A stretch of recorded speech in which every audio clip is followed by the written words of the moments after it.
और देहरादून में फिर एक बार अतिक्रमण के खिलाफ अभियान चलाया जाएगा, जहां अवैध रूप से कब्जा किए गए स्थानों पर सरकार का बुलडोजर चलता हुआ नजर आएगा। पहले हटाए जा चुके अतिक्रमण वाले स्थानों की भी मॉनिटरिंग होगी, जहां विकास प्राधिकरण अवैध प्लॉटिंग को लगातार ध्वस्त करता जा रहा है। बड़ी जानकारी देहरादून से बता रहे हैं, अतिक्रमण के खिलाफ फिर अभियान चलेगा। ज्यादा जानकारी के लिए सोनू सिंह हमारे साथ बने हुए हैं। सोनू, देखिए, धामी सरकार शुरू से ही अवैध अतिक्रमण के खिलाफ लगातार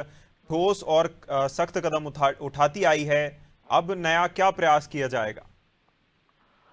देखिए, ये अभियान पहले भी चल चुका है और समय समय पर जब सरकार के पास कुछ इनपुट्स आते हैं तो सरकार के स्तर से, मुख्य सचिव के स्तर से मुख्यमंत्री भी अधिकारी को दिशा निर्देश देते हैं। जिन क्षेत्रों में सरकारी भूमि पर अवैध रूप से कब्जे किए गए हैं, उस भूमि को कब्जा मुक्त कराने के लिए लगातार प्रयास किए जा रहे हैं। अगर हम राजधानी देहरादून की ही बात करें विनय, तो देहरादून में जिलाधिकारी ने भी अधिकारियों को साफ तौर पर 2 टूक ये दिशा निर्देश दिए हैं कि जो चिट्ठीबाजी है, जो पत्राचार होता है, उससे अफसर जो हैं वो बाज आए और खास तौर पर जिन क्षेत्रों में अतिक्रमण हुआ है उन क्षेत्रों में अभियान चलाया जाए। इससे पहले मुख्य सचिव ने दिशा निर्देश दिए थे, उससे पहले समय समय पर मुख्यमंत्री ने समीक्षा बैठक कर दिशा निर्देश दिए और जिन क्षेत्रों में जहां पर भी सरकारी भूमि पर अवैध रूप से कब्जे किए गए हैं, अतिक्रमण किया गया है, उस अतिक्रमण को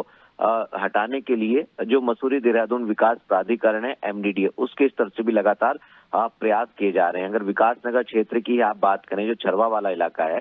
यहाँ पर जो अवैध रूप से प्लॉटिंग की जा रही थी, उसका ध्वस्तीकरण किया गया और लगातार पहले भी जो अभी अवैध रूप से अतिक्रमण किया गया है सरकारी भूमि पर, उसका ध्वस्तीकरण का कार्य खास तौर पर MDDA के स्तर से किया जा रहा है। तो कहीं ना कहीं ये कह सकते हैं कि सरकार जो है जिन क्षेत्रों में, चाहे वो राजस्व विभाग की भूमि हो, वन विभाग की भूमि हो, जिला प्रशासन के अधिकार क्षेत्र की भूमि हो या फिर नगर निगम के दायरे में आने वाली भूमि हो, इन सभी भूमियों पर जहां भी नदी के किनारे जहां पर अवैध रूप से कब्जे किए गए, जहां पर अवैध रूप से अतिक्रमण किया गया, अतिक्रमण को हटाने के लिए, और साथ ही साथ इस पर भी अब फोकस होगा अभियान के तहत कि जहां पर पहले अतिक्रमण को हटाया गया उन क्षेत्रों में भी मॉनिटरिंग की जाएगी। सरकार के पास कुछ इस तरह के भी इनपुट्स आए हैं कि जहां पर अभियान पहले चलाया जा चुका है वहां फिर से अतिक्रमण हो गया है, तो कहीं ना कहीं ये मामला और गंभीर हो जाता है। और ऐसे में अब जब सख्ती से फिर से दिशा निर्देश दिए जा रहे हैं मुख्यमंत्री के स्तर से, मुख्य सचिव के और DM के स्तर से, तो कहीं ना कहीं ये मान लीजिए कि आने वाले समय में ये गंभीरता से अभियान को चलाना अधिकारियों को होगा और इसमें पुलिस प्रशासन, नगर निगम प्रशासन, जिला प्रशासन और संबंधित जो मसूरी देहरादून विकास प्राधिकरण के जो कर्मचारियों की टीम है, ये सभी आपस में समन्वय स्थापित कर इस अवैध रूप से किए गए कब्जों के खिलाफ जहां जहां से अतिक्रमण हटाया जाना है उन क्षेत्रों के लिए अभियान चलाया जाएगा और निश्चित तौर पर ये चीजें दोबारा रिपीट नहीं होंगी, ऐसी उम्मीद की जा रही है। अभिनय,